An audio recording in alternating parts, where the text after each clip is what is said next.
আমরা যেই পাকিস্তানে বড় হয়েছিলাম আর কি, পাকিস্তানের শেষের দিকে আমার বড় হওয়া, আমরা যেই সমাজে বড় হয়েছিলাম সেই সমাজে কিন্তু ডাক্তারের কাছে গেলে চিকিৎসা মিলত, শিক্ষকের কাছে গেলে শিক্ষা মিলত, ইঞ্জিনিয়ারের কাছে গেলে প্রকৌশলের ইয়ে মিলত। আমাদের যিনি স্থপতি ছিলেন চমৎকার নকশা করে দিয়েছেন।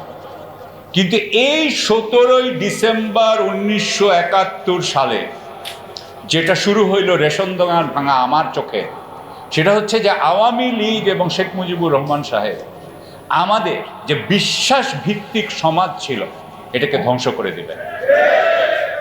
তিনি যেটা করলেন, তিনি বাংলাদেশের সকল প্রতিষ্ঠানকে আস্তে আস্তে সব ধ্বংস করে দিলেন। এবং একটা জিনিস আমি বুঝি যে আওয়ামী লীগকে সবসময় ভারত কিন্তু সমর্থন করে যাবে। ভারত, আমার দাদা বাড়ি কিন্তু মুর্শিদাবাদ। আমার বাবা ওনারা বড় হয়েছেন কলকাতায়, সুতরাং ভারতের সাথে আমার সম্পর্কটা কিন্তু একদিক দিয়ে আত্মিক।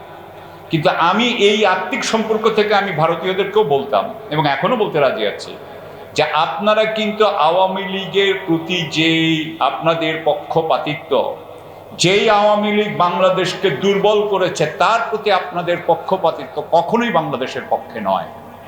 এবং এই যুদ্ধ আমাদেরকে করতেই হবে। যদি আমরা মনে করি যে আমরা ভারতের সাথে এই ফ্র্যাঙ্ক আলাপ না করে, ক্যান্ডিড আলাপ না করে, একেবারে স্পষ্ট কথা না বলে আমাদের সম্পর্ক ঠিক করতে পারবো, আমরা ভুল করতেছি। আমি একজন কূটনীতিক হিসেবে আপনাকে বলছি যে কোনো কাজকে অ্যাভয়েড করে, কোনো বিষয়কে অ্যাভয়েড করে কোনো সম্পর্ক তৈরি করা যায় না। সুতরাং ভারতের সাথে যে নতুন বাংলাদেশের সম্পর্ক হইতে হবে, সেখানে আওয়ামী লীগ বাংলাদেশের জন্য কি করেছে এবং ভারত বাংলাদেশের জন্য কি করেছে তার কিন্তু একটা আপনার জবাবদিহিতা এবং একটা কারেক্ট অ্যাকাউন্টিং দরকার আছে। এটা আমি এখন পর্যন্ত দেখলাম না। দ্বিতীয় কথা আমি বলতে চাই আপনাদেরকে, আমি 23.5 বছর চাকরি করছি বাংলাদেশ সরকারে। আমার দাদাও চাকরি করছে পাকিস্তান সরকারে। এইখানে যে সংস্কারের কথা বলা হয়েছে না, এখানে অনেকগুলো সংস্কারের কথা বলা হয়েছে। আমরা যারা সরকারি ব্যাকগ্রাউন্ড থেকে আসছি, আমি আপনাকে দুইটা কথা বলি, এটার থেকে একটু বেশি হবে। এক, সেটা হচ্ছে যখনই আপনি আমলাতন্ত্রকে বলেন রাষ্ট্রের পক্ষে কাজ করতে, সে অটোমেটিক্যালি জনগণের বিরোধী, সে অটোমেটিক্যালি অ্যান্টি পিপল। রাষ্ট্র হচ্ছে অভিজাত মানুষরা, সেদিক দিয়ে আমাদের নেতৃবৃন্দ রাষ্ট্র, ওনারা হচ্ছেন রাষ্ট্র। কিন্তু আসলে কি আপনি রাষ্ট্র? আমি আপনাদের মধ্যে গিয়ে করতেছি না, আমি বলতেছি আমাদের সম্পর্কটা আপনারা দেখবেন, আমাদের স্বার্থটা আপনারা দেখবেন। কারণ এই রাষ্ট্র যেখানে বলা হয় এই 23.5 বছর আমি পাওয়ারের করিডোর দেখছি। আমার প্রথম পোস্টিং বেজিং, আমার সেকেন্ড পোস্টিং ওয়াশিংটন ডিসি। বাংলাদেশে আর কোনো কূটনীতিক নাই, প্রথম এই দুইটা হয়েছে, আমার মনে হয় না, হতে পারে পরে। কিন্তু আমি কি দেখেছি জানেন, পাওয়ারের করিডোরে দুইটা কিন্তু এতিম আছে যাদেরকে কেউ তাকায়ও না। তাদের একজনের নাম মানবতা, আরেকজনের নাম আল্লাহর প্রতি ভয়। দুইটা নাই। আমি পৃথিবীর অন্যান্য ক্ষমতার করিডোরে ঘুরে আসছি, এই মানবতা বোধও নাই, হিউম্যানিটিও নাই, স্পিরিচুয়ালিটিও নাই। এবং যেহেতু নাই, সেহেতু সেখানে যে কৌশলের কথা হইতে থাকে। আমি আশা করেছিলাম আমি যদি আজকে, আমরা যারা এনডিজেতেও, আমি এখন নাসির ভাইয়ের সাথে, ব্রিগেডিয়ার নাসিরের সাথে কাজ করি, আমরা দুইজন আমরা বলতে চাই যে আজকে যদি আমি ব্যুরোক্রেসির সামনে যেতাম, আমি ব্যুরোক্রেসিকে বাধ্য করতাম যে হয় তুমি রাষ্ট্রের পক্ষে, না হলে তুমি জনগণের পক্ষে, কোনটা ইউ চুজ, তুমি ঠিক করো। রাষ্ট্র হইলে আমি তোমাকে দেখে রাখবো, আমি তোমাকে ধরবো। সুতরাং এখন আমি ফায়াজ সাহেবের বাবা এসেছিলেন, আমি উনাকে চোখ দেখাবো কি, উনার দিকে আমি তাকাবো কিভাবে, উনার চোখের দিকে আমি তাকাবো কিভাবে? আমার আমিরের কাছে আমি এটাই বলবো যে আপনি যখন চোখের দিকে তাকাবেন, আমি মনে করি যে ওর মুখের দিকে তাকায় আপনি যুদ্ধটা করেন। আরেকটা কথা, আমার জীবনের কিন্তু 10 বছর কেটে গেছে আমেরিকায়। আমার 60 বছর বয়স, তার মধ্যে 10 বছর আমেরিকায়। আমার বাচ্চার মারাও থাকে মা থাকে আমেরিকায়, বাচ্চারাও থাকে আমেরিকায়। আমেরিকায় আমি অনেক কিছু শিখছি, কিন্তু আমেরিকার খারাপ দিকও আছে। আমাকে আমাকে এই ভারতের যখন শেখ হাসিনা চলে গেলেন তখন বলা হইল কি যে আমেরিকা এটা ঘটাইছে, ভারতের যত আপনার অপপ্রচারকারী প্রপাগ্যান্ডিস্ট তারা করলো কি আমাদের রেভলিউশনটাকে শেষ করে দেওয়ার জন্য, এটাকে একেবারে ডিসরিগার্ড করার জন্য বলে এটা আমেরিকা করেছে। তারপর আবার ওই যে ডোনাল্ড ট্রাম্পটা কে যেন এবার বললো $29 মিলিয়ন নাকি দিচ্ছে।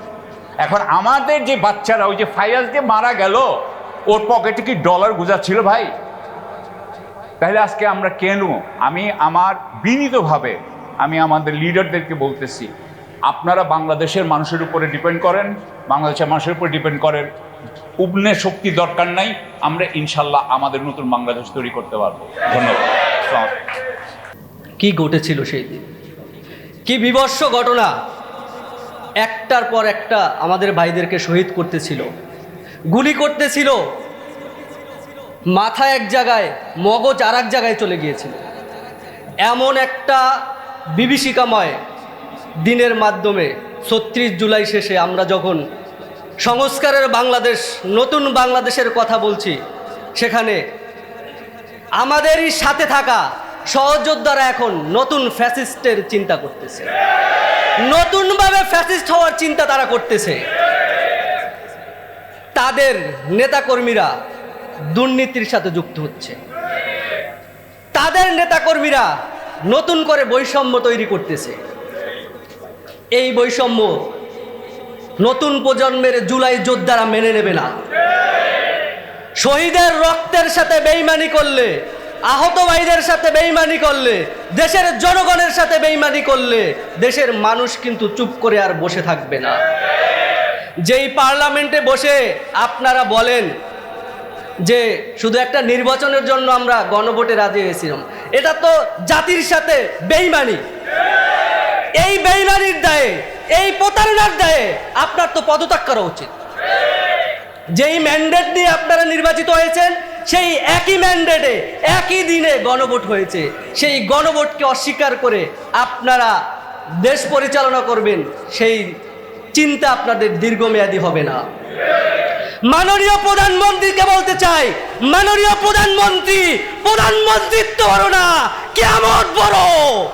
প্রস্তুতি নেন সেই দিনের জন্য, যেই দিন সাইদ ওয়াসিম মুগ্ধর মুখোমুখি হতে হবে। কি জবাব দিবেন সেই দিন? দেশের মানুষ যখন আবার রাস্তায় নেমে আসবেন, বাংকার বানান আর যেখানেই লুকিয়ে থাকেন, পালিয়ে বাঁচতে পারবেন না। ক্ষমতা আপনাদের ছাড়তে হবে। সুতরাং দেশের মানুষের সাথে বেইমানি না করে, জুলাই যোদ্ধাদের সাথে বেইমানি না করে, আহত ও শহীদ পরিবারদের সাথে বেইমানি না করে গণভোটের রায় মেনে নিন, জুলাই সনদ বাস্তবায়ন করুন। আল্লাহ হাফেজ।